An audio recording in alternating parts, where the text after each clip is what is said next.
Making headlines for this week of November the 6th. Because it's 2015. Canadian Prime Minister strikes a chord for gender balance worldwide. TPP text. Documentation released on controversial trade plan. The evolution of protests from boomers to Gen X to millennials. The perspective is different, although the goal remains the same. And Secret UFO Files, another Russian documentary, delves into the topic of UFO disclosure from decades past. With news around, upon, within, and beyond our planet, the program making disclosure official. This is Cosmic Vision News. Here is Jeffrey West. Greetings and blessings to all. Approximately 20 days after winning the election, Canada's Prime Minister-elect Justin Trudeau is continuing to make waves, not only in Canada, but also around the world. It might seem that Trudeau is angling to present an entirely new face of Canada to the world, a face that is more reflective of what was, is now, and aims to become in the future.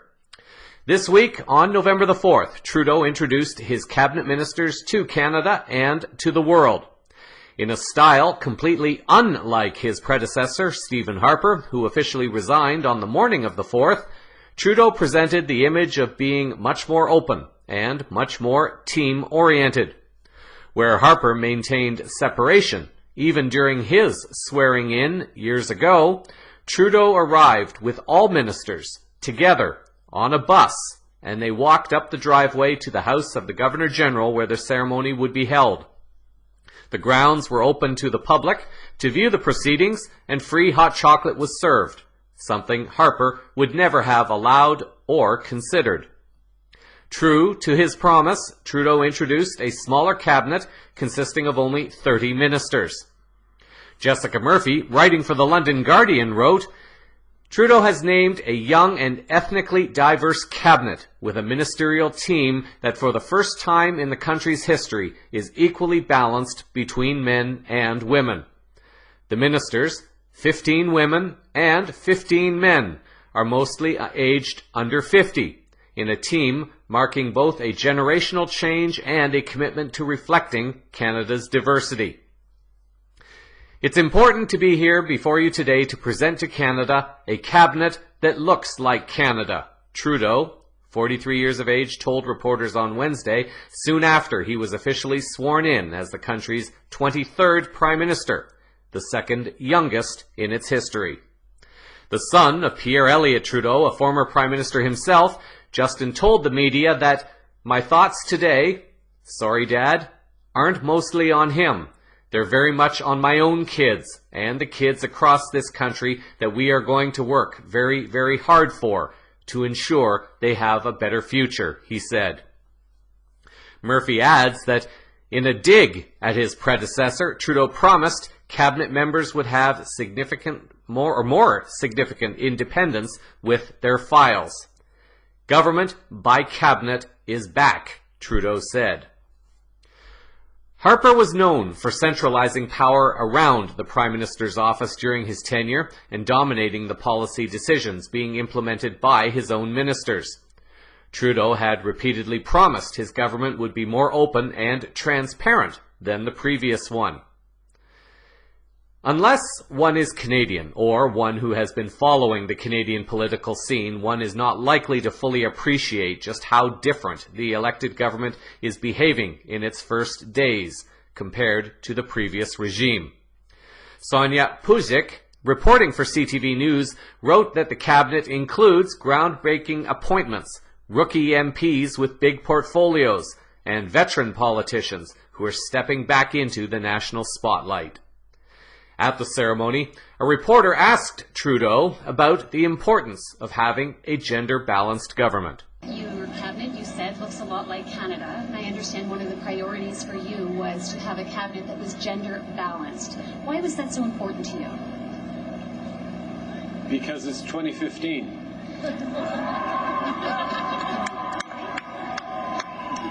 Canadians elected extraordinary members of Parliament from across the country, and I am glad to have been able to highlight a few of them in this cabinet here with me today. In a rare move, Trudeau, on top of being Prime Minister, will also be handling the intergovernmental affairs and youth portfolios. Not only is the cabinet the most gender balanced in history and perhaps even the world, it is also the most diverse. Links in the show summary will allow any interested listeners to view the names of the individuals who were assigned cabinet positions. What is likely to be of greater interest to people around the world is the composition of the cabinet and perhaps the names of a few of the new departments. Let's take a look at a few of the things that make this new government stand out. From the eastern provinces of Newfoundland, New Brunswick, Nova Scotia, and Prince Edward Island, 4 people were assigned cabinet positions. From the central provinces of Quebec, Ontario, and Manitoba, there were 20, including the Prime Minister. From the western provinces of Saskatchewan, Alberta, and British Columbia, there were 6, and from the 2 northern territories, there was 1. The youngest cabinet minister is 30 years old, and it turns out that she came to Canada as a refugee when she was a child, and is also the first Muslim cabinet minister. There are 2 cabinet ministers with physical challenges. There are approximately 16 over the age of 50, while 15 are under the age of 50. There are 2 Sikh cabinet ministers, with one of them in the major portfolio of national defense. Harjit Sajjan was also the first Sikh to command a Canadian Army regiment. Jody Wilson-Raybould is a former Crown Prosecutor and First Nations Regional Chief, and is the first Indigenous member and woman to hold the important portfolio of justice. There are other statistics as well. Another big change was the sudden appearance of Trudeau on the list of the world's most powerful people. A Huffington Post article by Jesse Ferreras on November the 5th reports that Trudeau ranks as the 69th most powerful person in the world, the first time a Canadian politician has appeared on the list. Trudeau ranked ahead of Donald Trump at the number 72 position, but the most powerful still belongs to Russian President Vladimir Putin. Lauren O'Neill, reporting for the CBC, noted that Trudeau, in yet another uncharacteristic move that set him apart from his predecessor, spent his first day as Prime Minister holding a Google chat with children from 5 schools across Canada. There were a few surprises in assigning new names to a few departments. Trudeau created a cabinet position dedicated solely to science, a sign that the new government is ready to work with the science community and not strangle and suppress it, as Harper did. Another standout name change was the Environment and Climate Change portfolio given to Catherine McKenna.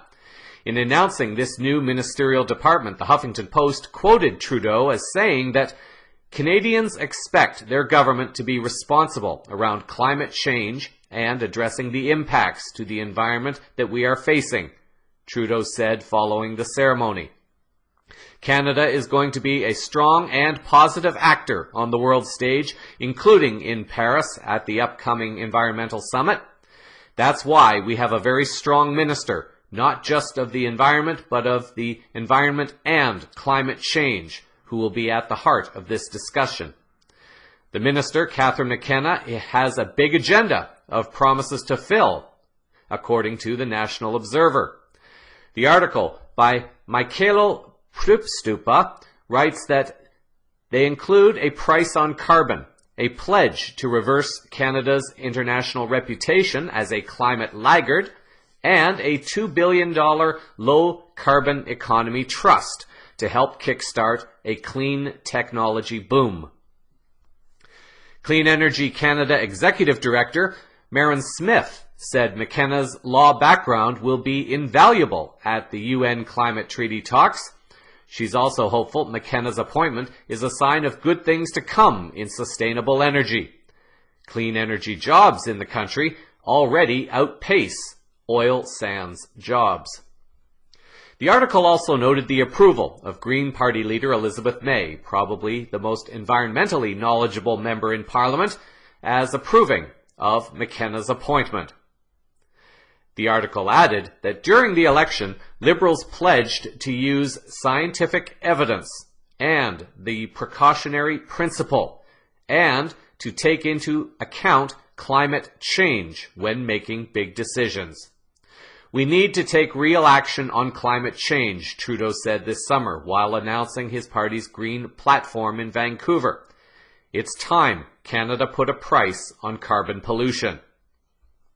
McKenna will be a part of a cabinet team including the Ministers of Natural Resources, Trade, Finance, Infrastructure, Transport, and Innovation that will be responsible for many environmental promises.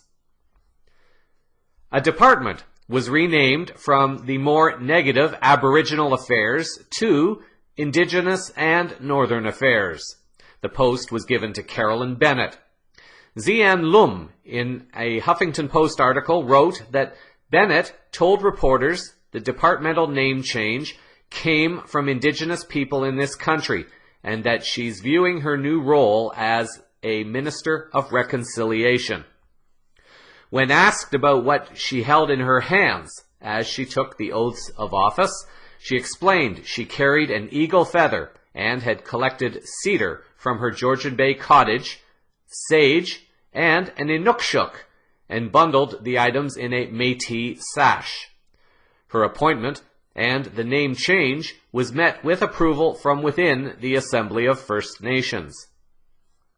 Bennett will be very busy right from the start to address the promises made by Trudeau to the First Nations, the Inuit, and Métis tribes.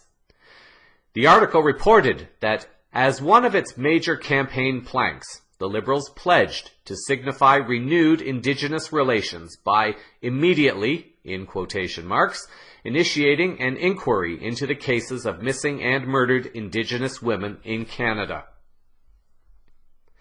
It may not be exactly smooth sailing in this department, however. Dr. Pamela Palmater, a Mi'kmaq lawyer and member of the Eel River Bar Band in New Brunswick, noted in a Rabble.ca article that it was good that Trudeau did not place a member of the Indigenous community in as head of the portfolio.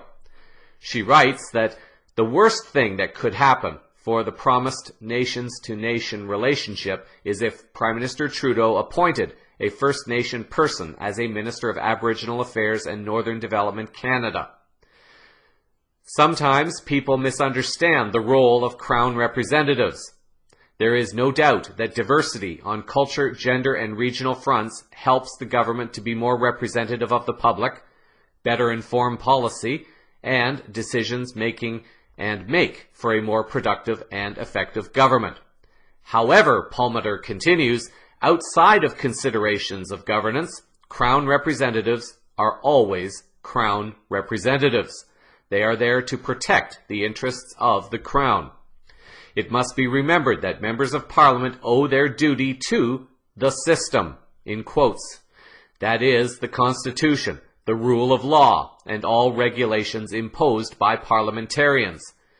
Yet it is this system which has been found by numerous commissions, reports, and investigations to be racist, exclusionary, and oppressive to First Nations. The article continues, thus, the very act of being a cabinet minister, therefore, sets them directly against First Nation interests. This is evident in the hundreds of court cases that name the Minister of Aboriginal Affairs and Canada against First Nations. In every single case, Canada litigates against First Nations. Changing the face of the minister won't change this fact, nor does it change the racist system itself, which is the underlying problem. There is a department dedicated to small business, one to families, children and social development, infrastructure, veterans affairs, Canadian heritage, immigration, agriculture, environment, and employment, just to name a few. One disappointment, however, was the Department of Sport and Persons with Disabilities.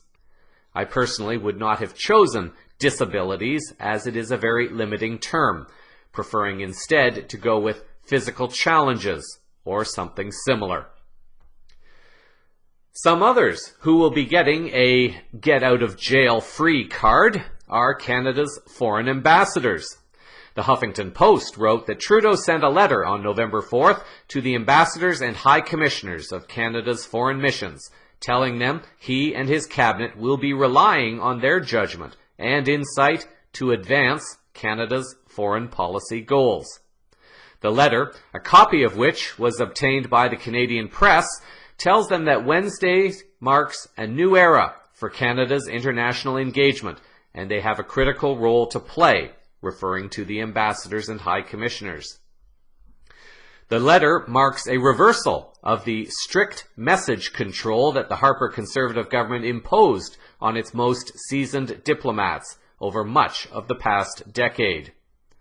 The article quotes Trudeau's letter to the heads of mission, writing that you are on the front lines of our diplomatic efforts, and he tells them they have a critical role to play in the advancement of Canadian foreign policy.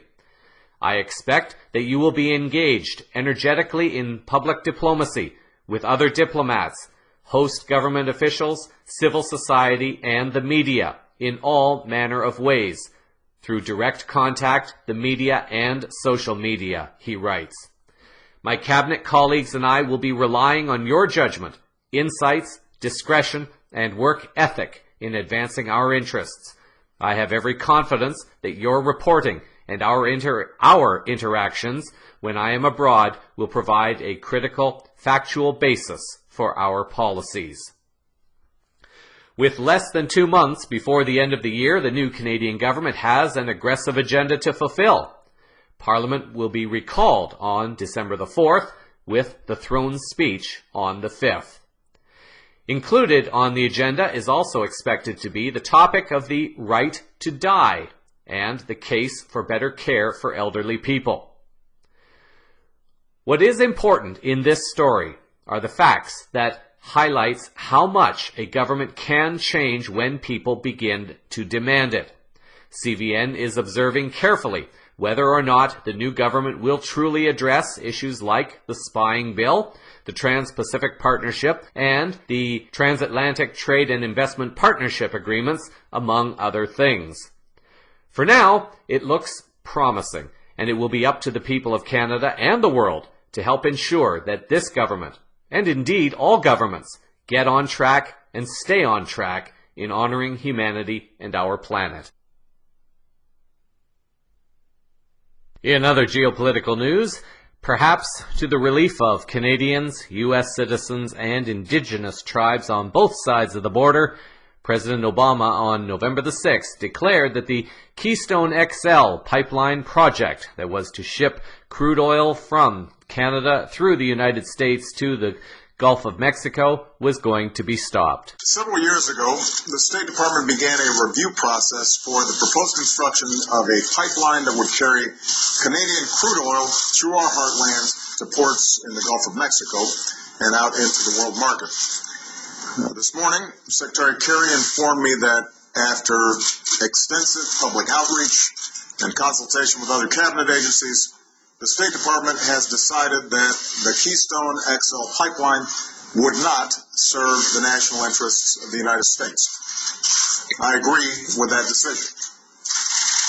This morning, I also had the opportunity to speak with Prime Minister Trudeau of Canada, and while he expressed his disappointment given Canada's position on this issue, we both agreed that our close friendship on a whole range of issues, including energy and climate change, should provide the basis for even closer coordination between our countries going forward.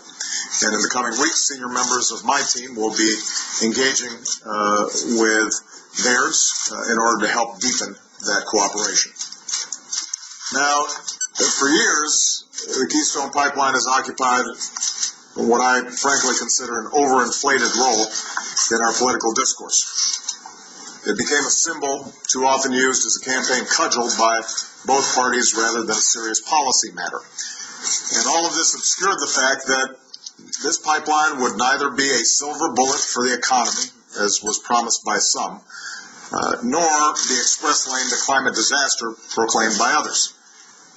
To illustrate this, let me briefly comment on some of the reasons why the State Department rejected this pipeline.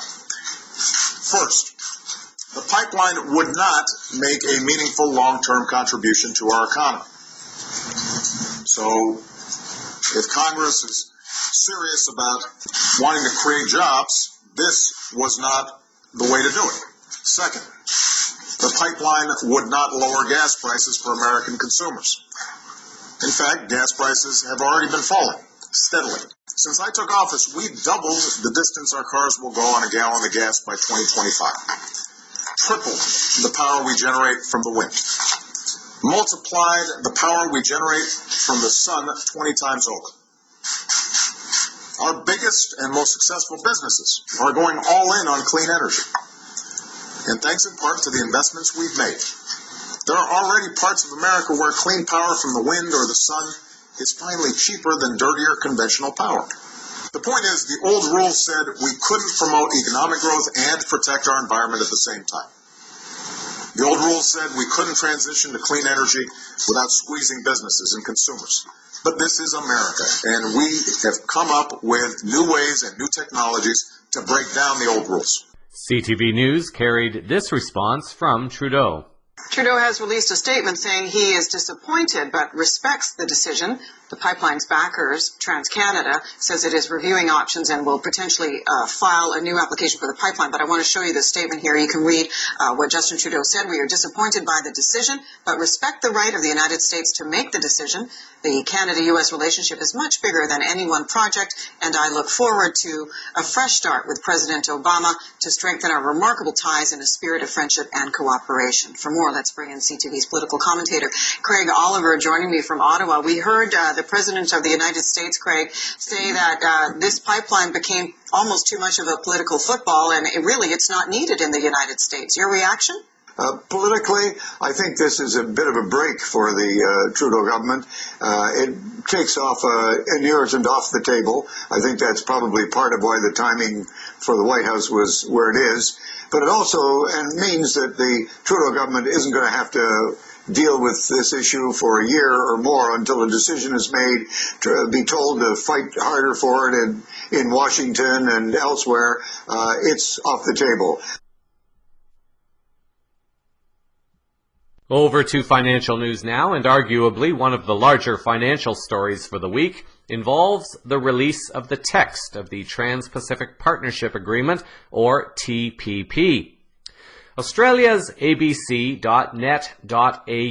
website, in an article by Francis Keeney on November the 6th, writes that for the first time, the fine print of the agreement, which would eliminate 98% of all tariffs between the 12 nations, including Australia, has been released. Trade Minister Andrew Robb welcomed the release of the figures, claiming it is proof the deal will provide benefits for Australians. An agreement on the pact between Australia, Brunei, Canada, Chile, Japan, Malaysia, Mexico, New Zealand, Peru, Singapore, the United States, and Vietnam was more than 5 years in the making. Even in Australia, however, there are strong concerns. The article continues. An intellectual property law professor at Queensland University of Technology, Matthew Rimmer, has expressed concern about provisions affecting IT, health, environmental law, and labor rights. According to the article, collectively, the deal will represent over 40% of the world gross domestic product. A New Zealand government website has posted the full document for downloading, either in separate sections or the full document for those who have an interest in reviewing the document themselves. The document consists of 30 sections, with some of the sections relating to textiles and apparel, customs, trade facilitation, trade remedies, technical barriers, investment, cross-border trade in services, financial services, telecommunications, electronic commerce, government procurement, competition policy, intellectual property, labor, environment, development, dispute settlement, and others. A photo circulating on the internet highlights some examples of the conditions of the trade agreement as it applies to the internet. The following are sections of the agreement that are allegedly in conflict with the freedoms and rights of humans worldwide relating to the internet. Article 9, subsection ISDS, gives companies the right to sue governments for not protecting their intellectual property. Article 18, Section J, allows Internet service providers or ISPs to take down sites without a court order. Article 18.63 exports the worst parts of U.S. copyright law without mandating fair use. Article 18.68 makes it illegal to unlock, modify, or tinker with a device you own. Article 18.78 further criminalizes whistleblowers like Edward Snowden and Chelsea Manning. What I find particularly concerning is that there is a section that is dedicated to environment. Just the presence of this suggests that the document is not of any benefit to humanity and our planet, because it means that there are exceptions to be discussed that allow countries to either continue causing harm to the planet or to allow companies to profit from environmental harm in another country. If all countries were truly committed to planet-saving agreements, this would not even be necessary, because any business that is deemed to be harmful to humans or to the planet would be immediately stopped or phased out and transformed to something greener and more honorable. For those who are not yet up to speed on this document, an article appearing on the Electronic Frontier Foundation website identifies the TPP agreement as being the following. The TPP is a secretive, multinational trade agreement that threatens to extend restrictive intellectual property laws across the globe and rewrite international rules on its enforcement. The article continues, noting two main problems with this document. Number one, intellectual property chapter.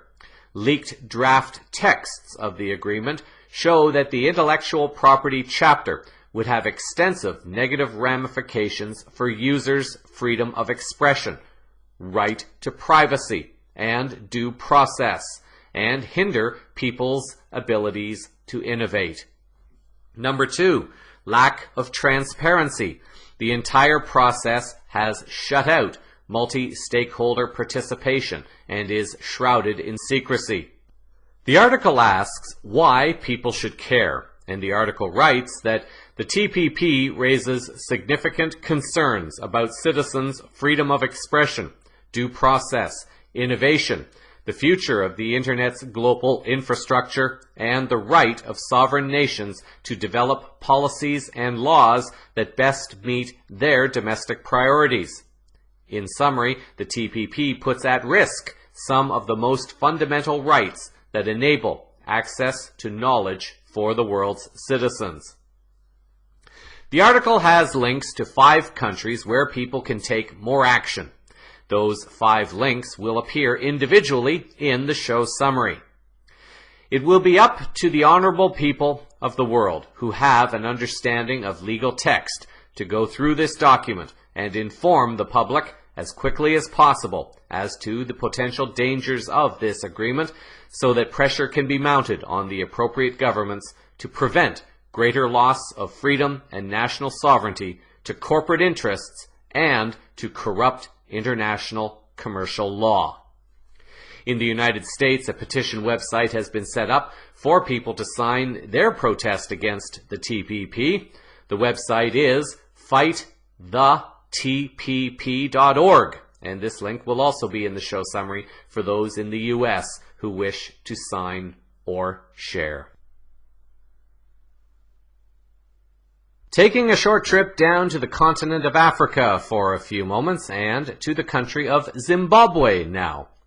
Like many Middle Eastern and Eastern European countries that have suffered with Western invasions, overthrows of governance, and the installation of puppet leaders, Zimbabwe appears to be one of the countries in Africa that have also been victim to Western influence. An article appearing on the African Leadership magazine website on November the 2nd is reporting Zimbabwe as having now signed a deal worth $3 billion with Russia. According to the article, the United States has reportedly warned Zimbabwe about its growing economic dealings with Russia after Harare, the capital city in Zimbabwe, recently sealed an agreement with Moscow for a US $3 billion platinum mine. Herald columnist Nathaniel Manheru had reported that George Charamba, who is believed to be President Robert Mugabe's spokesman, has said the Obama administration threatened further sanctions against Zimbabwe over its ties with Russia. The article continues, Zimbabwe's Penn East Investments has teamed up with Afronet, a consortium of 3 Russian partners, to form Great Dyke Investments, which is developing the US $3 billion Darwindale Platinum Project. At full development in 2024, the mine will produce 800,000 ounces of platinum, pushing Zimbabwe's output over 1 million ounces and create 8,000 jobs. Russian Foreign Minister Sergei Lavrov visited Zimbabwe last month to conclude the deal with Robert Mugabe. Zimbabwe likely has very little to worry about as far as U.S. threats go, since it appears that the U.S. has been backing down almost everywhere that Russia happens to be engaging. With the BRICS alliance growing, Zimbabwe would likely not lose much, if anything, if the U.S. were to attempt to implement further sanctions. The article also notes that the U.S. imposed sanctions against Zimbabwe in 2003, accusing Mugabe of human rights abuses and electoral fraud. Harare denies the allegations, insisting the sanctions were meant to punish the country for embarking on its land reforms. Obama's administration has ignored calls by Mugabe to remove the sanctions, which the veteran leader blames for bringing Zimbabwe's economy to its knees. An attempt by the U.S. has already failed in the past. The London Telegraph, in an article by Miriam Eldere and Adrian Blomfield in July of 2008, noted that both Russia and China took steps to protect Zimbabwe by vetoing a U.S.-sponsored UN agreement to impose fresh sanctions on Zimbabwe. Many in the West have been conditioned by the Western media to see Mugabe as an evil dictator. What very few people know, especially in North America and arguably throughout the Western world, is that Robert Mugabe, the leader and president of Zimbabwe, is reported as being the world's most educated leader, having 7 degrees in his possession. A second article appearing on the African Leadership magazine website on November the 4th reports the following. President Robert Mugabe of Zimbabwe is the world's most educated president with 7 degrees, of which 2 are master's degrees. Mugabe was raised as a Roman Catholic, studying in Marist Brothers and Jesuit schools, including the exclusive Kutama College, headed by an Irish priest, Father Jerome O'Hay, who took him under his wing. The article continues, originally graduating with a Bachelor of Arts degree from the University of Fort Hare in 1951, Mugabe subsequently earned 6 further degrees through distance learning, including a Bachelor of Administration, a Bachelor of Education from the University of South Africa, a Bachelor of Science, a Bachelor of Laws, a Master's of Science, and a Master of Laws, all from the University of London External Program. The 2 law degrees were earned while he was in prison, the Master of Science degree earned during his premiership of Zimbabwe. Given this kind of education and background, one could perhaps easily see why Mugabe would be considered a threat to Western interests in both Africa and in Zimbabwe in particular. Jason Bowman, a longtime contributor to the newscast with extensive contacts in Zimbabwe, informs me that Mugabe is a leader who has been demonized by Western countries and media because of his resistance to Western banking influence and interventions. He also informed me that Bob Marley wrote and sang a song about Zimbabwe, which was sung on the eve of Zimbabwean independence, as the Union Jack was lowered and the new Zimbabwe flag was raised. Marley sang of freedom and independence, and at one part in the song he sang that to divide and rule could only tear us apart. In every man chest, there beats a heart. So soon we'll find out who is the real revolutionaries, and I don't want my people to be tricked by mercenaries. Zimbabwe is located on the northern tip of South Africa, between Mozambique, Zambia, and Botswana. The official language is English, although Shona is the most widely spoken. The population is reported as being around 13 million. Its geographical size is just slightly smaller than the U.S. state of California. The system of governance there is a parliamentary democracy. The country gained its independence from Britain in 1980, and the major exports include platinum, cotton, tobacco, gold, ferroalloys, and textiles. The average life expectancy in the country is estimated at 56 years. The Zimbabwe dollar, the currency of the country, is still one of the very heavily devalued currencies in the world, still having bank notes with trillion-dollar denominations. If one wants to be a multi-trillionaire, at least on paper, Zimbabwe could be the place to go. All links, including to Marley's song and lyrics, will be found in the show summary. Looking to a bit of general news, even though there are signs of hope in some parts of the world that real change is underway, it is still up to the people to maintain that pressure on the people, the institutions, and the governance that has traditionally sought to keep the voices of the world silent.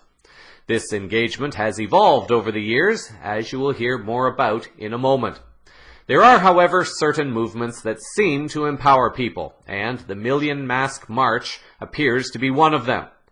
Perhaps its appeal lies in the fact that those choosing to wear masks can remain anonymous. RT reported the day before that the Million Mask March is also about letting various governments know that the free flow of information will never be stopped. We now face a dilemma unfamiliar to any previous human civilization. We face this dilemma not simply as a community nor a nation, rather collectively as a planet. We have something no previous generation has ever had, the Internet, Anonymous said in its 2015 promo video for the Million Mask March. Activists plan to meet by the Washington Monument not far from the Capitol building and march towards the White House.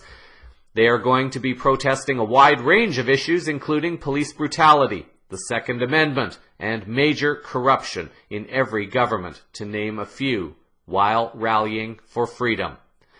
Similar marches are expected in New York, Philadelphia, Texas, Florida, California, and several other states. In Germany, people in Berlin and Dusseldorf have been invited to peaceful Million Mask Marches for peace, freedom, and justice. It is no longer just about the freedom of the Internet. It's about the freedom of the human race. Let us work together for freedom, justice, and brotherhood by protesting, a statement translated from German says. In London, Huffington Post UK's Aubrey Allegretti wrote that November 5th's annual festivities officially kicked off at 6 p.m. on Thursday, with demonstrators carrying placards, including some saying, "One solution, revolution." A curfew was issued for marchers in anticipation that the event could turn violent, as had been seen in previous years.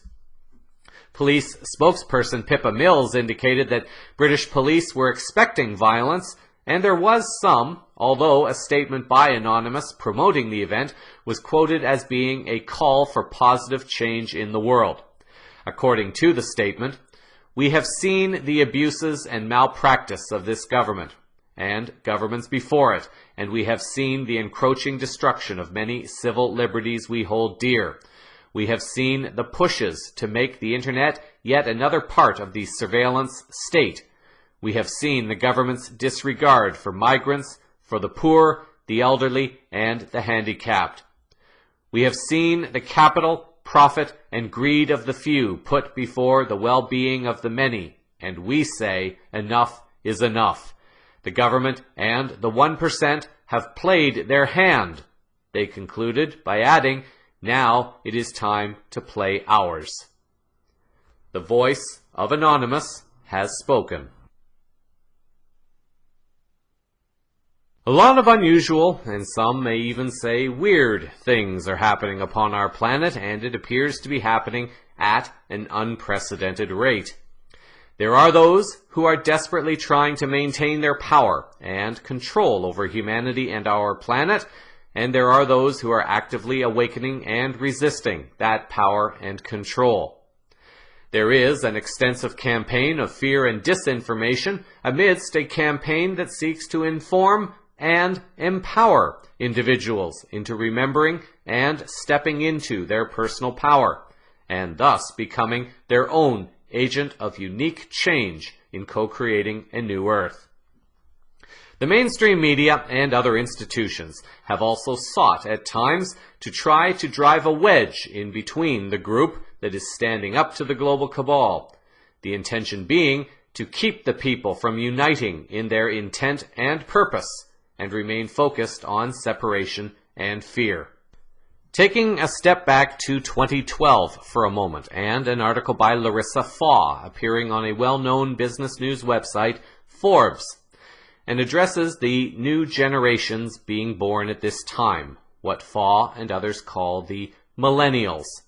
At the time, Faw wrote that, "Is it more effective to stand in front of a building to protest a company's environmental policy, or to lounge in bed and tweet about it?" As odd as it may seem to deconstruct any well-intended endeavor, many older activists dismiss millennials as slackivists for their preference towards digital advocacy rather than hitting or sitting on the pavement. Even when millennials take to the streets, they still encounter criticism from their elders. While millennials feel Occupy Wall Street is a success, Gen Xers and baby boomers consider it a failure. These contrasting viewpoints aren't mere gripes about which generation possesses superior activism tactics, but reflect their different interpretations towards social engagement. One could argue that there is indeed a time and a place for a physical protest, such as the Million Mask March mentioned moments ago, and that it can have its intended effect.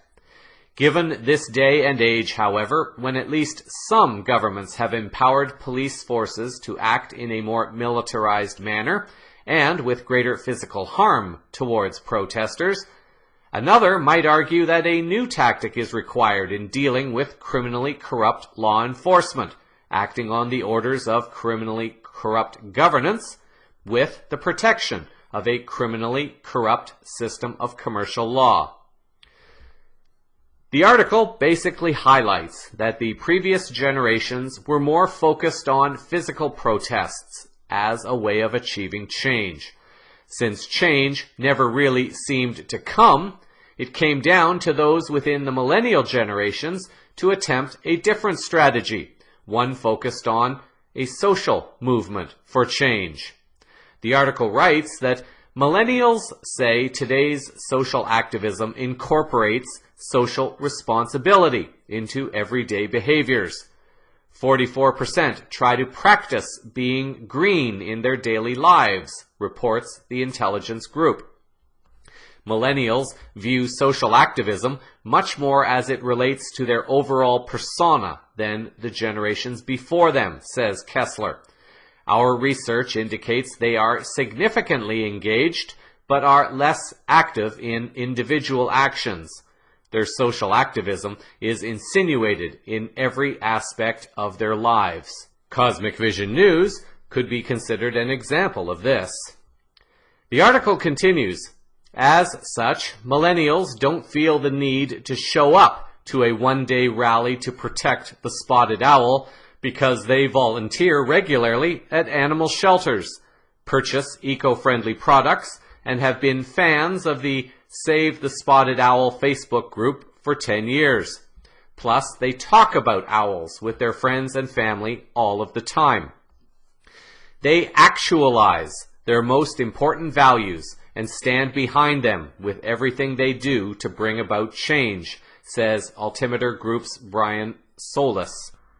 The challenge with this is that even though a single cause may, by itself, be honorable, the fact is that it still supports the global cabal. If I use the previous example of the spotted owl, if one is focused on the spotted owl, one is giving time, energy, and perhaps even resources in the form of money to that cause. The problem is that saving the spotted owl will mean nothing if a whole range of other changes are not made to allow the owl to maintain its existence. One small fire will never get put out as long as the source of the fires is still burning strongly elsewhere. So the global cabal benefits by having one distracted by smaller cabal-created fires so that one will not have the time, energy, or money to learn about all the other ways in which their cause is still being harmed. A different kind of change and a new social model is necessary, and this brings us back to 2015 and an article that appeared on the upliftconnect.com website by Gustavo Tanaka on October 31st. Tanaka's article focuses on what he calls something extraordinary that is happening in the world. He writes the following: a few months ago, I freed myself from society. I've released myself from the attachments I had and fear that locked me to the system. And since then, I started seeing the world from a different perspective. The perspective that everything is changing, and most of us have not even realized that. Why is this world changing? Tanaka offers 8 insights that he feels addresses this question. He shares the following. Number 1, no one can stand the employment model anymore. Each one is reaching his or her own limit. People who work in big corporations can't handle their jobs. The lack of purpose starts to knock on the door of everyone as a desperate scream coming from one's heart. People want to escape. They want to leave everything behind. Look how many people are trying to become entrepreneurs, how many people are going on sabbaticals, how many people are depressed in their jobs, how many people are in burnout. Number 2, the entrepreneurship model is also changing. People left stressful daily jobs to become entrepreneurs, only to find that their ideas failed because ultimately their business idea was still attached to the model of chasing money, because people, perhaps investors, were brought in who are not in alignment with the dream or vision, and they bring it all back to money.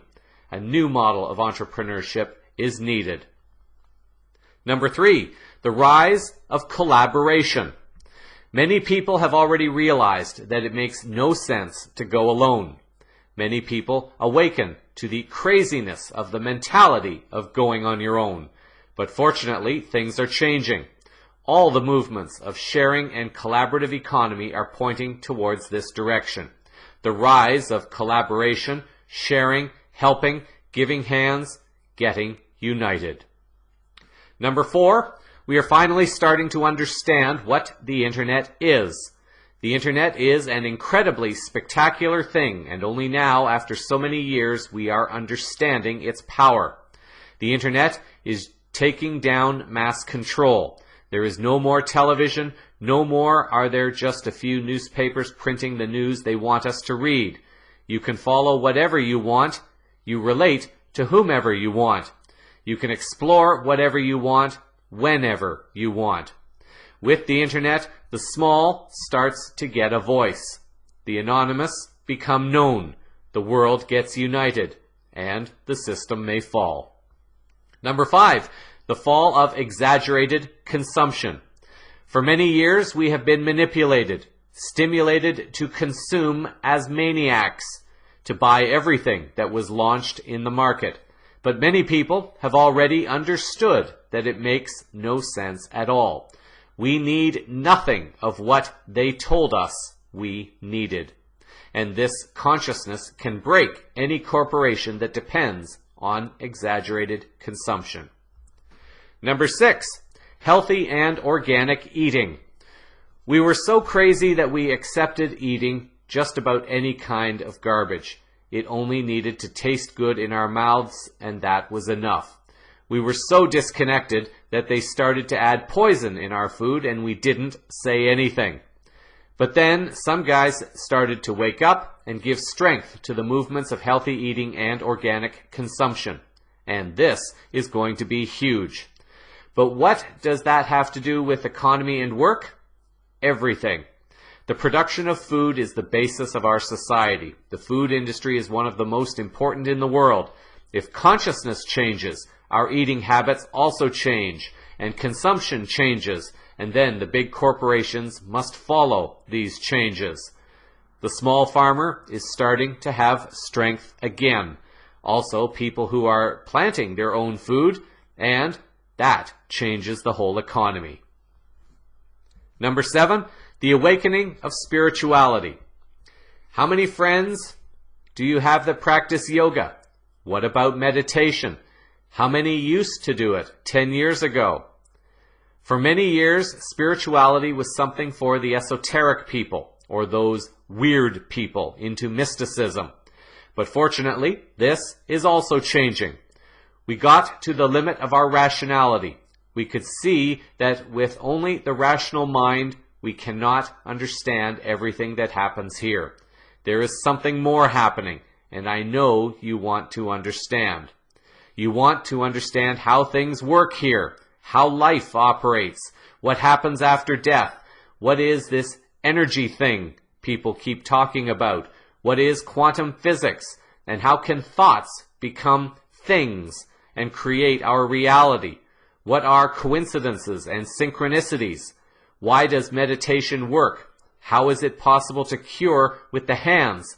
And what about those alternative therapies that medicine does not approve of, but work? Companies are promoting meditation to their employees. Schools are teaching meditation to their kids. Number 8, unschooling movements. Who created the current teaching model? Who chose the classes you had to take? Who chose the lessons we learned in history? Why didn't they teach us the truth about other ancient civilizations? Why should the kids obey rules? Why should they watch everything in silence? Why should they wear uniforms or take a test to prove what they have learned? We created a model that forms followers of the system, that prepare people to become ordinary human beings. But fortunately, there are many people working to change that. Movements like unschooling, hack schooling, and homeschooling are growing. Tanaka's points are all valid and worthy of consideration. There is indeed something happening in our world, and that something could arguably be defined as nothing less than a profound shift in human and planetary consciousness. It is this awakening consciousness that is the driving force of change that scares the global cabal so much that they are doing what they are doing now. They are afraid of what they are seeing and of what they know is coming, and that is the loss of their power and control over humanity and the planet. A video was included with this story, a new film called Inner Peace to world peace, featuring numerous well-known individuals sharing insights relating to this topic. In tonight's final words, I'll share an excerpt from this new film. In disclosure-related news, we start by looking at a documentary that appeared on the History Channel, and the video was uploaded to YouTube on September 28th of 2013. It has been speculated on CVN, and also through some other sources, that Russia has already begun to move forward on its own agenda to begin disclosing the existence of our galactic families to the people of the world. CVN has aired previously comments made by Russian Prime Minister Dmitry Medvedev about the existence of civilizations beyond Earth, and mentioning a Russian-made documentary detailing Russia's own Men in Black. CVN has also mentioned the amazing symbology that has been worked into Russia's logo for the upcoming World Cup football event to be held in Russia in 2018. The logo offers a lot of clearly evident but veiled references to space, people, ships, and stars. It has been speculated that the leader who finally comes forth with the official declaration that we are not alone in the universe will be the leader who ends up commanding the greatest respect. At the same time, however, the leader who does this also does so with a certain degree of risk, for many in the Western world especially are not yet ready to acknowledge a truth that has long been accepted as real in South America, Africa, and even parts of Asia, as well as within numerous indigenous tribal cultures around the world. Another Russian documentary on UFO files as they related to the old Soviet regime has appeared on YouTube. The version I looked briefly at was uploaded in September of 2013. The following are excerpts from the beginning of the documentary.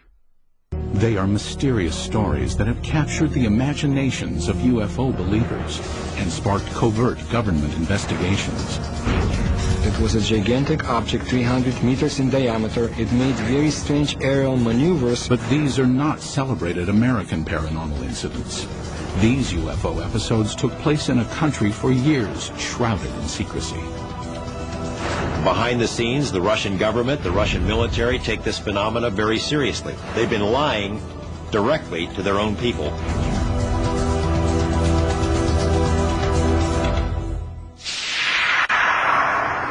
May 2002. In a remote area 100 miles outside of Moscow, an investigative team from Kosmoboysk, a group that studies UFO sightings, searches for signs of UFO activity. We are going to enter the forest. This is the place pointed out by local people to be the destination of different types of UFOs. Soviet ufologists have been active since the 1960s. They claim that for decades, thousands of citizens have witnessed the appearance of unexplainable objects in the skies over Mother Russia. Today, ufologists in Russia work in the open and report their findings freely. This was not always the case. Before the policy of glasnost was introduced in 1985, independent investigations of UFOs in the former Soviet Union were conducted in a climate of secrecy and fear. At times, official government policy denied the existence of UFOs and any UFO activity, and prohibited anyone from reporting otherwise. The UFO research in the former Soviet Union was a very complicated matter because one had to deal with overall state secrecy. Meanwhile, the Soviet government was involved in covert UFO investigations of its own. We know that the Russian government studied this secretly for a period of 40 years. We know that they took it very seriously. We also know that there have been various attempts, including more recent ones, to put a spin on this to say, there's nothing to it. That's a bunch of baloney. The results of the Soviets' most far-reaching secret UFO study became public in the year 2000. The inquiry started in 1978 and took 13 years to complete. The investigative team consisted of top scientists and military experts, and was completely clandestine. Certainly, this collaboration between the Academy of Sciences and the Ministry of Defense was not paraded. I mean, formally, these studies were closed. Classified organizations took part in these studies. This research should have a secret character. Colonel Boris Sokolov was the coordinator of the investigation. Shortly after the fall of the Soviet Union, he met with American investigative journalist George Knapp. Sokolov told us that just as in America, 90 to 95% of these cases could be explained away, but the remaining 5 to 10% could not be easily explained. The 13-year Soviet UFO study scrutinized some of the most puzzling sightings in Russian history. In 1968, a cameraman documenting a test of a Soviet jet fighter noticed a huge triangular object in the sky. He focused his camera on the object and caught it on film. In 1977, an unusual aerial display sent tentacles of light streaming down over the town of Petrozavodsk. Some claim the event caused fine holes to be glazed in glass windows and concrete. In 1982, military personnel at an intercontinental ballistic missile base witnessed several brilliantly lit orbs overhead. Seconds later, a warning light indicated a missile had switched to the prepare to launch mode. Had an alleged UFO come close to starting a nuclear attack? UFO sightings over Russia are not limited to the recent past. Reports of peculiar-looking airborne objects date back centuries. However, no formal investigations were undertaken until the early 20th century, when an event of epic proportions demanded analysis. Tunguska, July 30th, 1908. In a remote area of Siberia, the morning calm was rocked by an explosion. The powerful blast was heard 1,000 miles away. There was an enormous fireball blast, something on the order of 15 megatons of equivalent energy, which is roughly 1,000 times that of the Hiroshima blast at the end of the Second World War. This was an extraordinary event. Because of the remoteness of the Tunguska region, it was almost 20 years before any government researchers visited the site. The first expedition to reach Tunguska was headed by Russian mineralogist Leonid Kulik. When the initial expedition got to the Tunguska area in 1927, the natives were reluctant to show the scientists into the region because they thought the god Agdi had devastated the area because of the wickedness that was going on, and he had destroyed the trees, killed the animals. Kulik eventually convinced locals to direct him to the blast location. Believing a meteorite had caused the massive explosion, Kulik assumed he would find a crater at the point of the meteorite's impact. To his surprise, there was none. He looked for meteorite samples on the ground because often when an object hits the Earth, it throws up debris, and the debris is recoverable around the edges of the crater. But of course he didn't find that either. What Kulik discovered has stirred UFO debate for decades. At the blast's epicenter was a frozen swamp with an untouched clump of fully grown trees in the middle.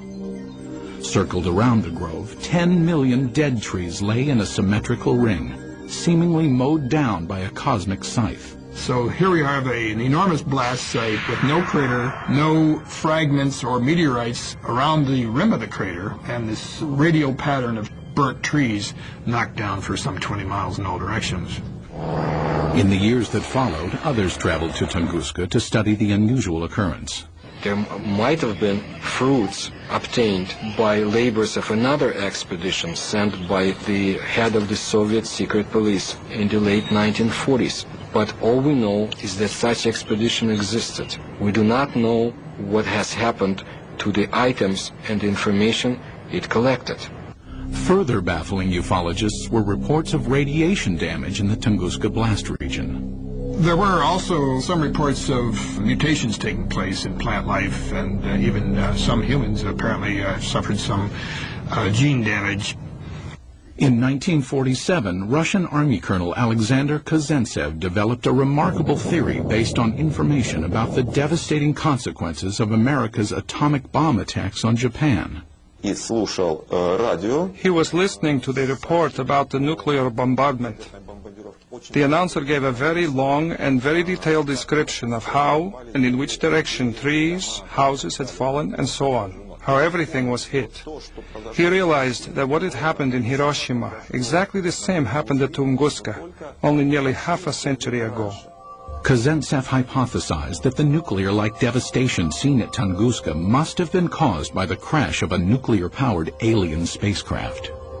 The irony of this documentary is that the video is trying to demonize Russia for hiding the truth from its people in the past, while not apparently acknowledging that the U.S. still to this day practices a campaign of secrecy and fear relating to this topic, even though Russia is now appearing to be moving forward much more actively. The link will appear in the show summary for this story.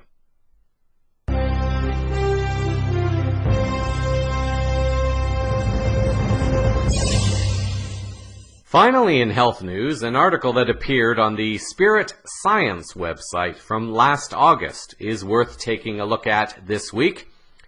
For long-time listeners, they will know that I have spoken in the past about everything being energy, and that these energies are all connected together, and that we are all a part of the same something, whatever one chooses to call it.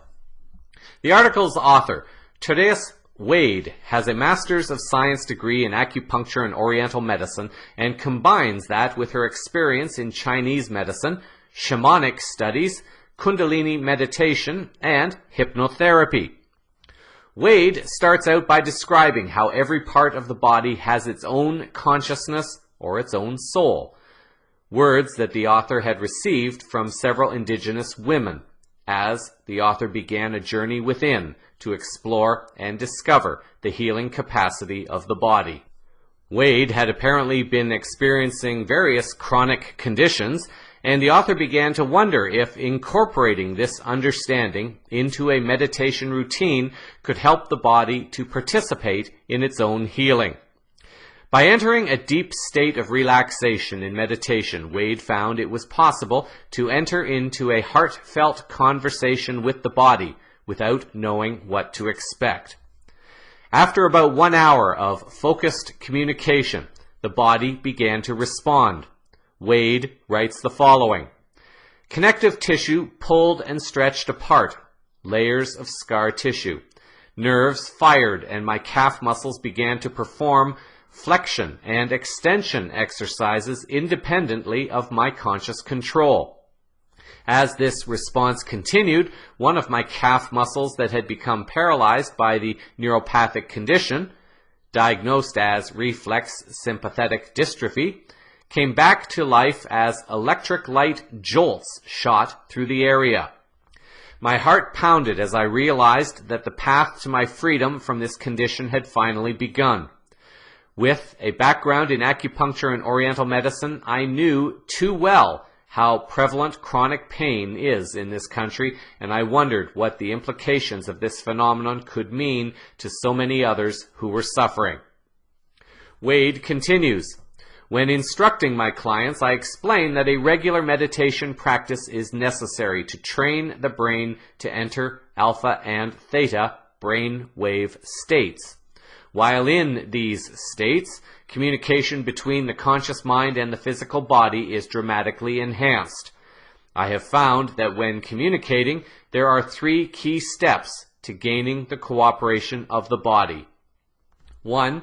Approach your body with genuine compassion, understanding that it is made up of conscious cells who experience emotions. Number 2. Build trust by engaging your body in mental conversations about your desire for the two of you to cooperate and overcome the ailment. And 3, allow changes in the conversation by using different thoughts and words that elicit spontaneous, elevated emotions. The article goes on to mention the work of Cleve Baxter, whom I have mentioned previously on the newscast. For those who are new listeners, the article writes that Baxter, formerly an interrogation specialist for the CIA, wrote about the defining moment which led him to his real work in this world in his book, Primary Perception. This moment occurred one February morning in 1966, when he decided to monitor the Dracena plant in his lab, utilizing polygraph equipment. The article details results of his various tests.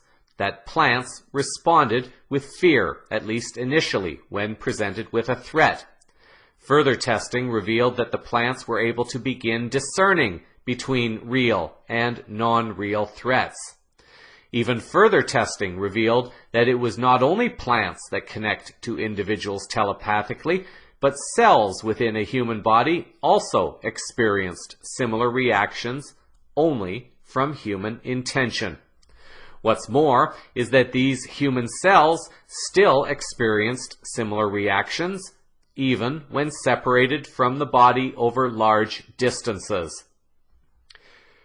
The article describes this process, known as quantum entanglement, as being a process where two particles of matter which have interacted with each other still behave as if they are connected after being separated by many miles. When an energetic change is made to the properties, or the position, momentum, and rotational spin of one of the particles, the properties of the other distant particle will change at the same instant.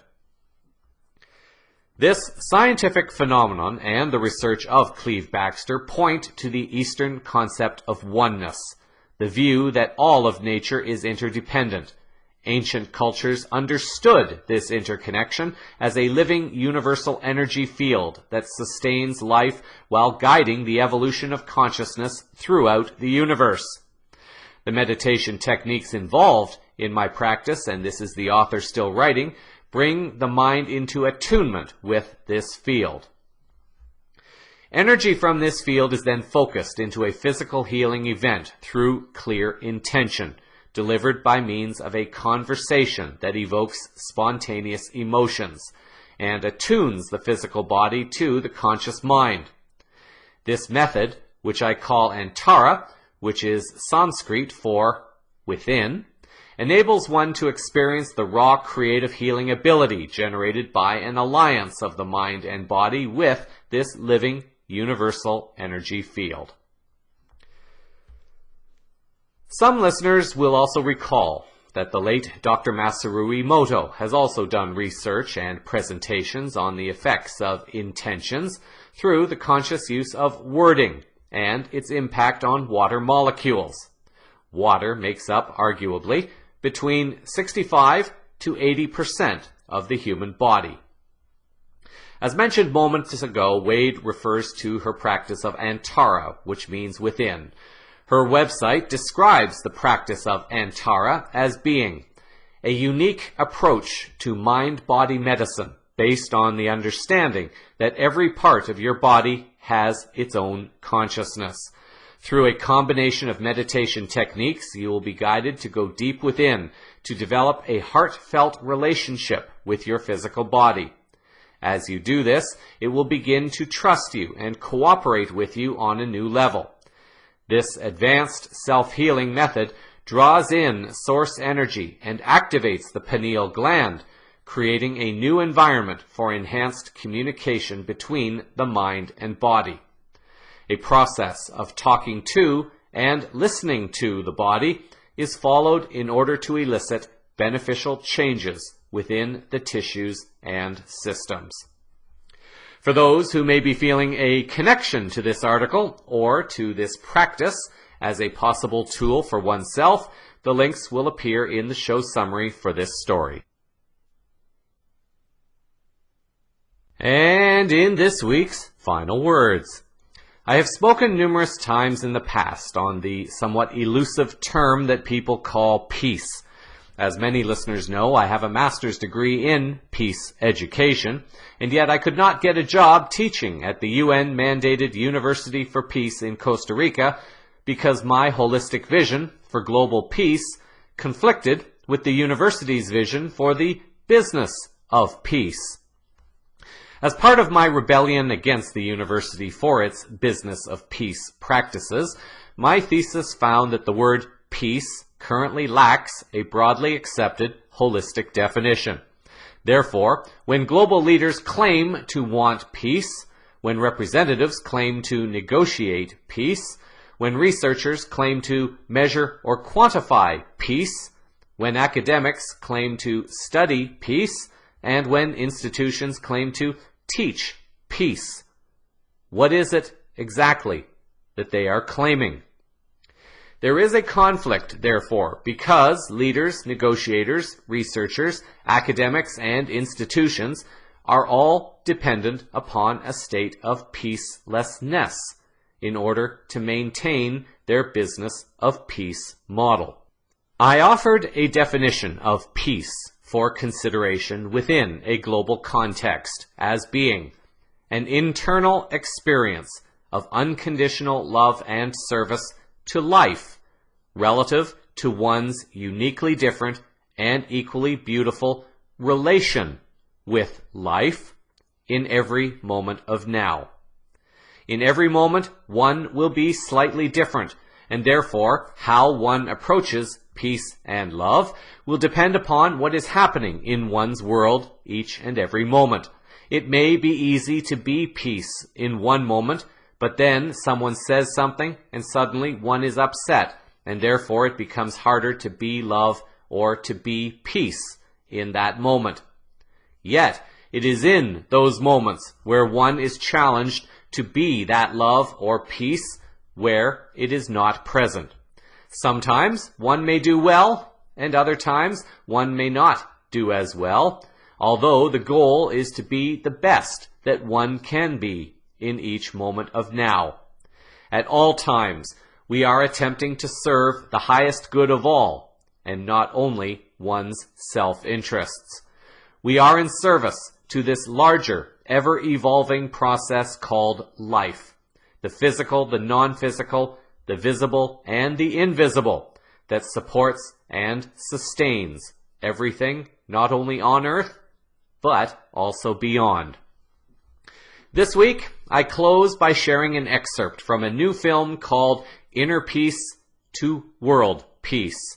The film, produced by Emily Luther, Jonathan Fay, Chris Decker, and Mark Haley of Uplift, features 20 speakers on topics related to the message of inner peace as the step toward the greater manifestation of world peace. The names of the presenters will appear in the transcript for the final words in the show summary. Global peace begins with a choice made by you. Create a wonderful week until our next moment of now. Here is excerpts from Inner Peace to World Peace. Peace exists. It's not just a concept that the world might discover one day. Peace has existed throughout history. Peace exists now. Peace is all around us. It's everywhere, except where it's not. And perhaps even then, peace is there too, waiting to be remembered, waiting for us to return to it. More and more, the world is awakening to the fact that the way that we live on this planet needs to change. For millennia, we've tried to make things better and fix problems we see in the world around us. Yet the cycle of conflict continues. What if we've been looking everywhere, but that one place the answers we need are always found? Perhaps our first step towards lasting change and peace outside ourselves is to begin by looking within, even when it's not easy to do so. When peace is found here, our thoughts and actions naturally begin to ripple out to our family, our community, and beyond. Many people don't believe that world peace is possible because of what they see out there in the world. But maybe peace worldwide starts on the inside.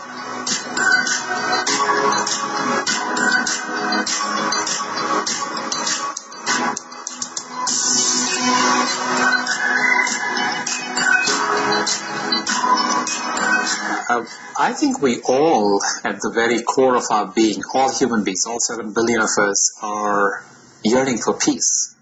We work towards creating a safe haven that we call our home. that we try to, build in a place that is safe, that is quiet, that is gives me the freedom to be able to be myself. And so I think at the core of every human being is a yearning for peace.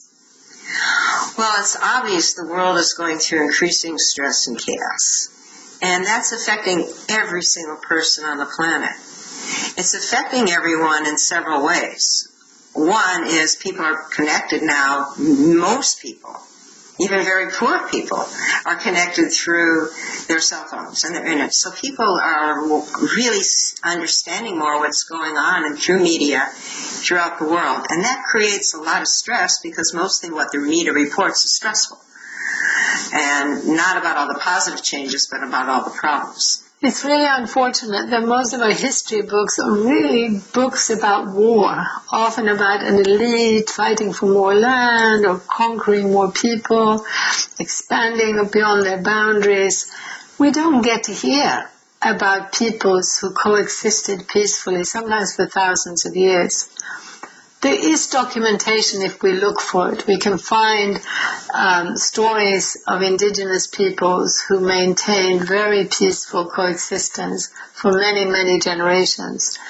But it's also quite an interesting thing that to write about peace, there isn't so much to say. There is something structural about divisiveness and fighting that leads to more words, more reports. I think it's very clear when we listen to the news and we hear our leaders. I think the political, the economic, the environmental, there is the social structures that are crumbling. And this can be very destabilizing at times. It can spark creativity at times. And since we're all experiencing this, we need to learn how to manage those energies. And if we don't, then it increases stress, increases anxiety. We wake up in turbulence and don't know where it's coming from.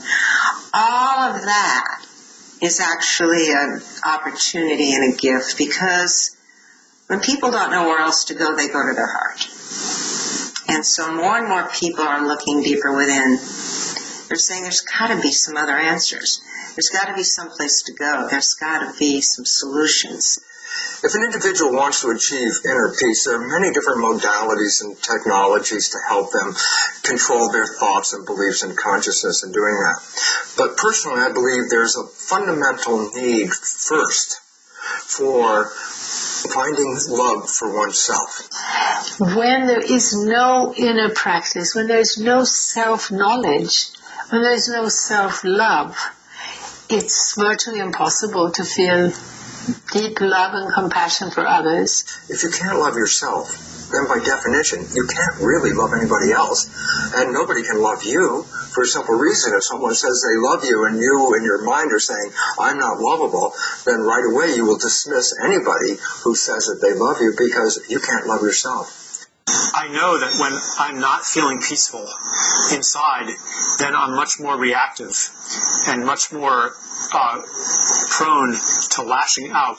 No matter how hard I try to control myself, I'm going to, in one way or another, it might take a very subtle form, but I'm going to be lashing out and hurting people if I myself am hurting. I think pain is here to tell us that something needs to change. And from my experience, I've seen that most people, I can't say all, but most people that I've spoken to in the last 15 years that I've been on the path have found their spiritual practice because of some sort of a painful experience. So inner peace isn't something that you can achieve by trying harder. When I look at myself and ask, why am I not at peace sometimes? It's usually because something hurts. There's something unresolved. It could be unresolved anger, unresolved grief. And until these things are healed, then my inner peace, and therefore the peace that I bring to the world, will only be temporary. And the unresolved pain will come out in some uncontrollable way. We're here on this planet to each of us learn to love. Each of us learn how to self-empower, self-regulate our nervous systems, our minds, our emotions, so that we can connect with that inner peace within and be able to become more of who we really are, and that requires us learning how to maintain composure in challenging situations. So peace is a practice. It's an internal practice. Now, we're all here to learn that through our own growth processes. Peace is something that is a fundamental part of ourselves. It's not something that we go find at a monastery or find at a beach in Hawaii.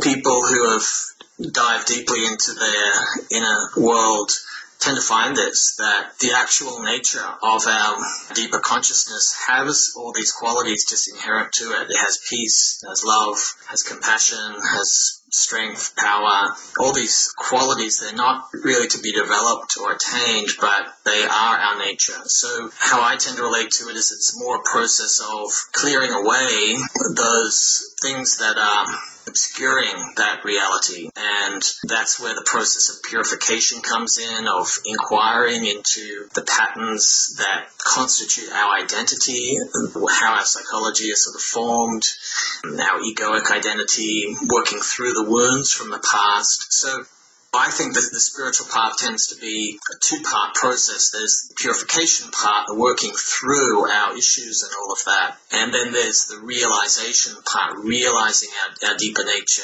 and that's more the path of meditation and those sorts of practices. So that is a sample of the unfolding higher consciousness news around the world this week. Cosmic Vision News is broadcast weekly from the CosmicVisionNews.com website. Links to stories used in this broadcast are published in the show summary on the website. CVN can be followed through the CVN Facebook page, Scene page, and YouTube channel, as well as on Twitter, Google+, and LinkedIn. Thank you for sharing your time with me. I'm Jeffrey West, reminding you that the more one researches and learns, the crazier one will sound to ignorant people. Until our next moment of now, stay grounded in love, hold the vision of light and peace in your hearts. Keep your eyes to the skies. Disclosure is unfolding all around you. Namaste.